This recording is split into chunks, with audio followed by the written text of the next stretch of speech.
প্রাচীনকালে এক ধনী ব্যবসায়ী বাস করতেন যার স্ত্রীর নাম ছিল রাবিয়া। তার খুব ইচ্ছা ছিল রাবিয়ার গর্ভে তার একজন উত্তরাধিকারী আসবে যে তার নাম বহন করবে। কিন্তু দিন যত গড়াচ্ছিল তিনি বুঝতে পারলেন তার স্ত্রী বন্ধ্যা। এতে তিনি খুবই দুঃখিত ও হতাশ হলেন, কারণ একটি সন্তানের জন্য তার মন আকুল হয়ে উঠেছিল।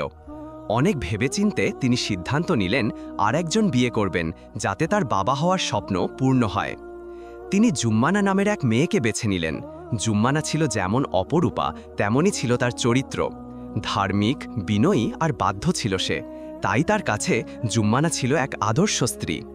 বিয়ের অল্প কিছুদিনের মধ্যেই জুম্মানা অন্তঃসত্ত্বা হল এবং তাদের প্রথম বিবাহবার্ষিকীর আগেই এক ফুটফুটে চাঁদের মতো ছেলের জন্ম দিল, যে ওই ব্যবসায়ীর নাম বহন করবে। নিজের ছেলেকে দেখে ব্যবসায়ীর আনন্দের সীমা ছিল না। তিনি ভাবলেন অবশেষে তার জীবন পূর্ণতা পেল, কিন্তু ভাগ্য তার প্রতি এতটা সদয় ছিল না। ছেলের জন্মের কিছুদিন পরই ব্যবসায়ী হঠাৎ অসুস্থ হয়ে মারা গেলেন। এতে জুম্মানার হৃদয়ে গভীর দুঃখ নেমে এলো। ব্যবসায়ী তার মৃত্যুর আগে একটি উইল করে গিয়েছিলেন। সেখানে তার বেশিরভাগ সম্পত্তি তার ছেলের নামে লিখে গিয়েছিলেন, যদি সে বড় হয়। এই উইল রাবিয়ার মনে প্রতিহিংসার আগুন জ্বেলে দিল। সে অনুভব করল যে সব কিছু তার সতীনের ও তার ছেলের হাতে চলে যাবে। তাই সে তাদের দুজনকে শেষ করার জন্য এক চক্রান্তের জাল বুনতে শুরু করল। রাবিয়া তার ভাইকে ডেকে পাঠালো। তার ভাই কুখ্যাত ও খারাপ চরিত্রের লোক ছিল। সে রাবিয়ার সঙ্গে তাদের বাড়িতে এসে থাকতে শুরু করল, যেখানে জুম্মানা এবং তার ছেলে বাস করত। রাবিয়ার ভাই নানা ছলচাতুরি দিয়ে জুম্মানার কাছে ঘেঁষতে শুরু করল, কিন্তু জুম্মানা তার অবস্থানে অটল ছিল এবং তাকে কাছে আসার কোনো সুযোগই দেয়নি। এতে রাবিয়ার ভাইয়ের রাগ বেড়ে গেল। সে তার বোনের সঙ্গে মিলে প্রতিশোধ নেবার ফন্দি আঁটল। এক রাতে যখন জুম্মানা তার ঘরের বাইরে ছিল, রাবিয়ার ভাই একটি নির্বাক ছেলেকে নিয়ে এলো, যে তাদের বাড়ির ভৃত্য হিসাবে কাজ করত।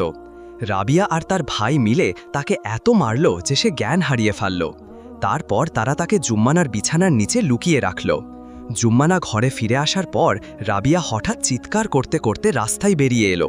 সে এমনভাবে চিৎকার করতে লাগল যেন সে খুব ভয় পেয়েছে এবং হতবাক হয়ে গেছে। প্রতিবেশীরা রাবিয়ার চিৎকার শুনে তার বাড়িতে ছুটে এলো।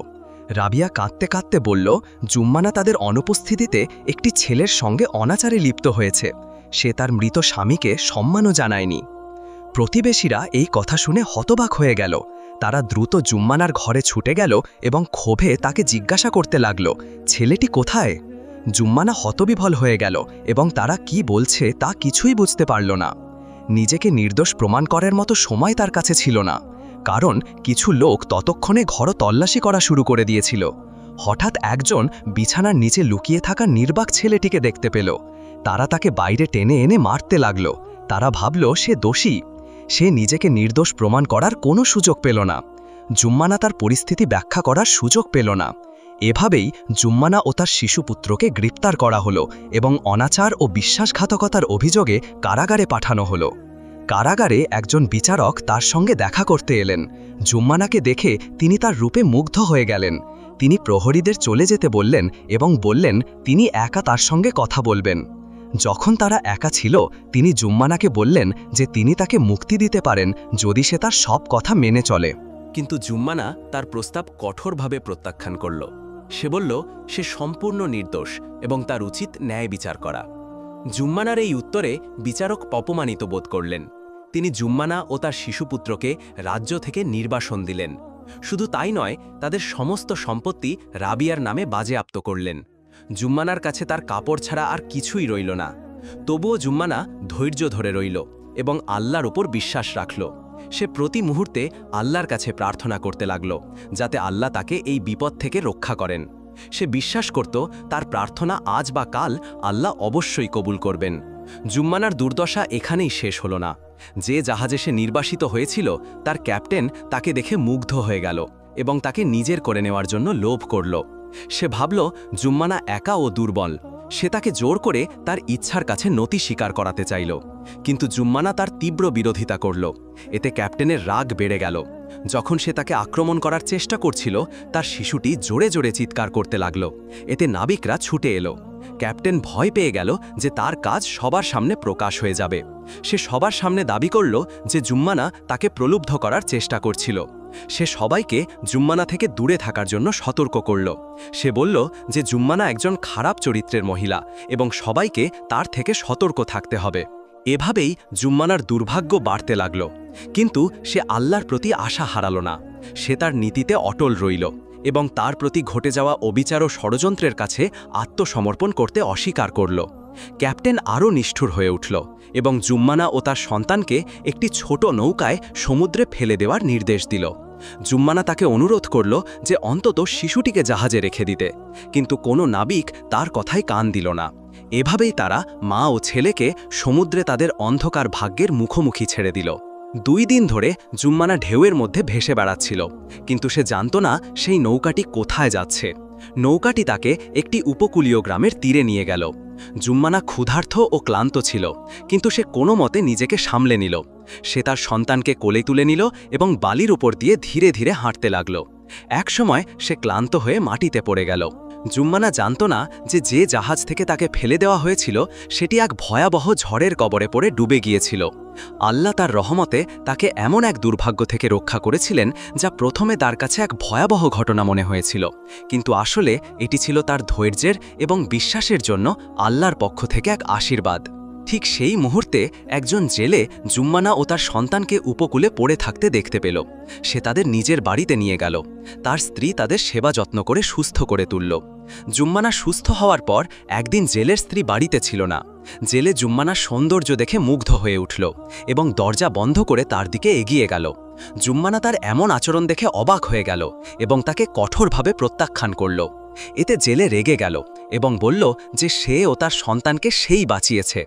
জুম্মানা শান্তভাবে বলল, প্রকৃত রক্ষাকর্তা হলেন আল্লাহ। যদি তিনি আমাকে না বাঁচাতেন তবে আল্লাহ অন্য কাউকে পাঠাতেন, কারণ মানুষের ভাগ্য আল্লাহর হাতেই থাকে।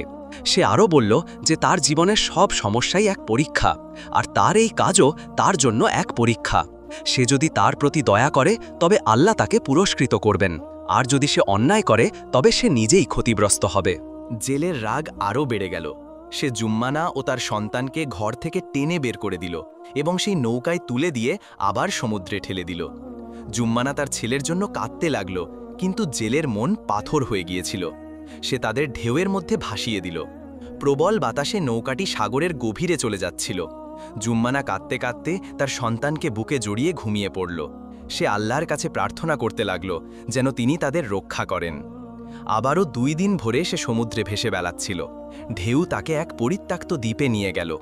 সে ভয়ে ভয়ে উপকূলে নামল। তার শিশুটি খুব ক্ষুধার্ত হয়ে গিয়েছিল, কারণ জুম্মানার দুধ শুকিয়ে গিয়েছিল। সে যখন দ্বীপে হাঁটছিল একটি দুধেল ছাগলকে পাথরের মধ্যে হাঁটতে দেখল। সে স্বস্তির নিঃশ্বাস ফেলে আল্লাহর শুকরিয়া আদায় করল। কিন্তু যখন সে ছাগলটির কাছে গেল সেটি দৌড়ে পালালো। জুম্মানা ছাগলটির পিছু নিল এবং এটি তাকে উপকূল থেকে অনেক দূরে একটি জায়গায় নিয়ে গেল। হঠাৎ ছাগলটি থেমে গেল। জুম্মানা যখন তার কাছে গেল তখন একটি গুহা থেকে দুর্বল গোঙানির শব্দ শুনতে পেল। সে শব্দ অনুসরণ করে গুহার ভিতরে গেল এবং দেখল একজন যুবক মাটিতে শুয়ে আছে, যাকে দড়ি দিয়ে বেঁধে রাখা হয়েছে। সে খুব দুর্বল ছিল এবং মনে হচ্ছিল সে অনেক দিন ধরে এখানে আছে। জুম্মানা দ্রুত তার কাছে গেল, তার দড়ি খুলে তাকে পানি দিল এবং তার যত্ন করল যতক্ষণ না সে সুস্থ হয়ে উঠল। তার পোশাক ও চেহারা দেখে মনে হলো সে একজন সাধারণ মানুষ নয়। জুম্মানা তার গল্প জিজ্ঞাসা করল।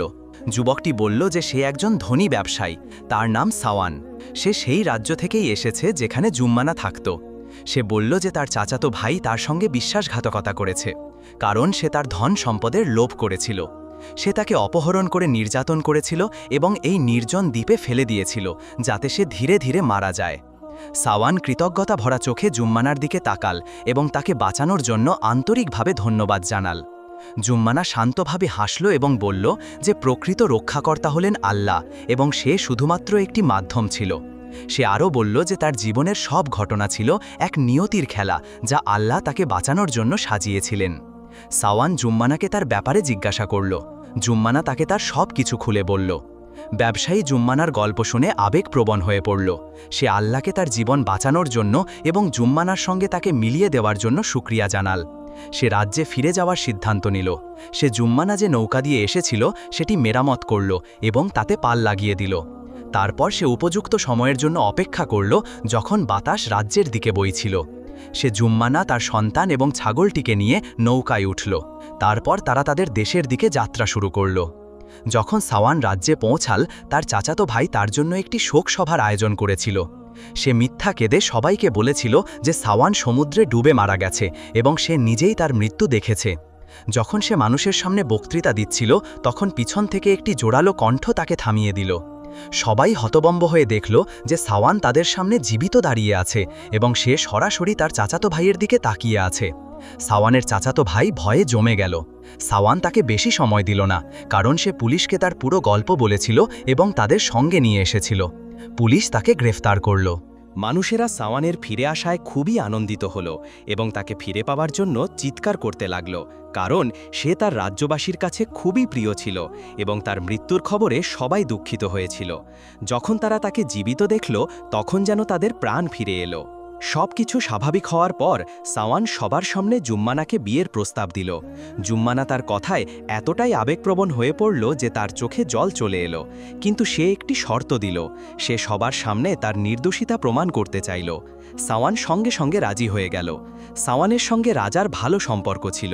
সে রাজার কাছে গেল এবং জুম্মানার গল্প ও তার শর্তের কথা বলল। রাজা জুম্মানার দাবি পূরণ করতে রাজি হলেন, কারণ তিনি একজন ন্যায়পরায়ণ রাজা ছিলেন। তিনি জুম্মানাকে এবং তার স্বামী সাওয়ানকে তার প্রাসাদে নিয়ে আসার নির্দেশ দিলেন। তিনি এই মামলার সঙ্গে জড়িত সবাইকে ডেকে পাঠালেন, রাবিয়া, তার ভাই এবং নির্বাক ছেলেটিকেও। ছেলেটি তখনও কারাগারে ছিল, কারণ তাকে তার কথা বলার সুযোগ দেওয়া হয়নি। যখন ছেলেটি বিচারকের সামনে দাঁড়ালো, রাজা তার কর্মচারীকে একজন নির্বাক ভাষা জানে এমন লোককে নিয়ে আসতে বললেন। সেই লোকটির মাধ্যমে ছেলেটি পুরো ঘটনা খুলে বলল। সে বলল রাবিয়া ও তার ভাই কিভাবে তাকে জুম্মানার ঘরে ডেকে নিয়ে গিয়ে তাকে মেরে জ্ঞানহীন করে দিয়েছিল। এরপর রাজা সেই বিচারককে ডেকে পাঠালেন যিনি জুম্মানাকে দণ্ড দিয়েছিলেন। রাজা কঠোর কণ্ঠে তাকে জিজ্ঞাসা করলেন কিভাবে তিনি জুম্মানাকে এই সামান্য প্রমাণের ভিত্তিতে দোষী সাব্যস্ত করলেন এবং কেন তিনি জুম্মানাকে তার কথা বলার সুযোগ দিলেন না। বিচারক কোনো উত্তর দিতে পারলেন না এবং খুব বিব্রত বোধ করলেন। ঠিক সেই মুহূর্তে মানুষের ভিড় থেকে একজন মহিলা সামনে এলো। জুম্মানা তাকে দেখে ছুটে গিয়ে জড়িয়ে ধরল। সে ছিল সেই জেলের স্ত্রী যিনি তাকে প্রথমবার উপকূলে পাওয়ার পর যত্ন করেছিলেন। মহিলাটি সবার সামনে বলল যে তার স্বামী তাকে বলেছিল যে জুম্মানা স্বেচ্ছায় বাড়ি ছেড়ে চলে গেছে। তিনি চিন্তিত হয়ে জুম্মানাকে জিজ্ঞাসা করলেন, এটা কি সত্যি? জেলের মুখ ফ্যাকাশে হয়ে গেল। সে যখন দেখল তার স্ত্রী জুম্মানার পাশে দাঁড়িয়ে আছে, তখন সে হাঁটু গেড়ে বসে কাঁদতে কাঁদতে জুম্মানাকে তার ভুলের জন্য ক্ষমা চাইল। যখন সবাই শান্ত হচ্ছিল, আরেকজন লোক এসে তার হাঁটু গেড়ে বসে কাঁদতে লাগল। সেও ক্ষমা চাইল। সে ছিল সেই জাহাজের ক্যাপ্টেন যে জুম্মানা ও তার সন্তানকে সমুদ্রে ফেলে দিয়েছিল। সে বলল যে সে কয়েকজন লোকের মধ্যে একজন যারা ঝড়ে জাহাজ ডুবে যাওয়ার পরেও বেঁচে গিয়েছিল, কিন্তু সেই দিন থেকে সে শান্তিতে থাকতে পারেনি। অপরাধ তাকে তাড়া করছিল। যখন সে জুম্মানা ও তার সন্তানকে জীবিত দেখল, সে আল্লাহর শুকরিয়া আদায় করল এবং জুম্মানার পায়ে পড়ে ক্ষমা চাইল। জুম্মানা তাদের দিকে দয়ার চোখে তাকাল এবং শান্ত কণ্ঠে বলল যে সে তাদের ক্ষমা করে দিয়েছে এবং তাদের বিরুদ্ধে কোনো অভিযোগ করবে না। তার কাছে এতটুকুই যথেষ্ট যে সত্য প্রমাণিত হয়েছে। বিচারক জুম্মানার ক্ষমা দেখে মুগ্ধ হয়ে গেলেন। তিনি তাদের কাছে গিয়ে তার ভুলের জন্য ক্ষমা চাইলেন। জুম্মানা তাকেও ক্ষমা করে দিল। এতে বিচারক আরও অবাক হয়ে গেলেন। তখন রাবিয়ার ভাই জুম্মানার দিকে ফিরল এবং ক্ষমা চাইল। সে তার বোনকে বলল, বোন, আমি অনেক ভুল করেছি, আমাদের ক্ষমা চাওয়া উচিত। এই মেয়েটিকে আল্লাহ আমাদের চেয়ে উপরে রেখেছেন। রাবিয়া তার ভাইয়ের এই কথা শুনে অবাক হয়ে গেল এবং রেগে চিৎকার করে বলল, তুমি কি পাগল হয়ে গেছো? সে হাসল এবং উত্তর দিল, আমি এখন যতটা সুস্থ ততটা আগে কখনো ছিলাম না। রাবিয়া বুঝতে পারল যে তার পালানোর কোনো উপায় নেই। সে নত হয়ে জুম্মানার সামনে মাথা নিচু করল। কিন্তু জুম্মানা তার দয়ার হাত দিয়ে রাবিয়ার মাথা উঁচু করে ধরল এবং তাকে জড়িয়ে ধরল। রাবিয়া আবেগপ্রবণ হয়ে উঠল এবং কাঁদতে কাঁদতে জুম্মানার কাছে আন্তরিকভাবে ক্ষমা চাইল। রাজা জুম্মানাকে অবাক হয়ে জিজ্ঞাসা করলেন, তুমি কিভাবে এত লোকের পাপ ক্ষমা করতে পারছো? তুমি তো তোমার অধিকার ফিরে পেতে চেয়েছিলে এবং সত্য প্রমাণ করতে চেয়েছিলে। এখন তো তোমার প্রতিশোধ নেওয়ার সুযোগ এসেছে, কিন্তু তুমি তা নিচ্ছ না কেন? জুম্মানা হাসল এবং শান্তভাবে উত্তর দিল, এরা সবাই ছিল সেই ঘটনার অংশ যা আমাকে সাওয়ানের কাছে এনেছে, যিনি এখন আমার স্বামী। যদি আল্লাহ এই সব ঘটনা না ঘটাতেন তবে আমি সাওয়ানের কাছে পৌঁছাতে পারতাম না। তাহলে আমি কেন তাদের শাস্তি দেব? তারা তো কেবল আল্লাহর হাতে যন্ত্রস্বরূপ ছিল, যিনি আমাকে সাওয়ানের সঙ্গে মিলিয়ে দিয়েছেন। আমি তাদের ক্ষমা করে দেব, যাতে আল্লাহও আমাকে ক্ষমা করেন। তার স্বামী তার দিকে তাকিয়ে মুগ্ধ হয়ে বলল, তোমার মন কত বড়! আমি ধন্য যে তোমাকে পেয়েছি। আমি প্রতিদিন আল্লাহর কাছে শুকরিয়া আদায় করব যে তিনি তোমাকে আমাকে দিয়েছেন। তোমার মতো মনের পরিচ্ছন্নতা আর সততা আমি কখনো দেখিনি। জুম্মানা এবং তার স্বামী রাজাকে ধন্যবাদ জানিয়ে চলে গেল। রাজা সেই 4 জন পুরুষ এবং রাবিয়াকে বললেন, এই সেই মেয়ে যাকে তোমরা অপবিত্র করতে চেয়েছিলে। তার পবিত্র হৃদয় দেখে তোমরা কি বুঝলে? তোমাদের ভাগ্য ভালো যে সে তোমাদের ক্ষমা করে দিয়েছে, কিন্তু আমি করব না। তোমরা আমার সৈন্যদের নজরদারিতে থাকবে। যদি তোমরা আবার এমন কোনো কাজ করো তবে তোমাদের শাস্তি আরও কঠিন হবে। বিচারকের কথা আলাবা, কারণ আমি তাকে তার পথ থেকে সরিয়ে দিয়েছি।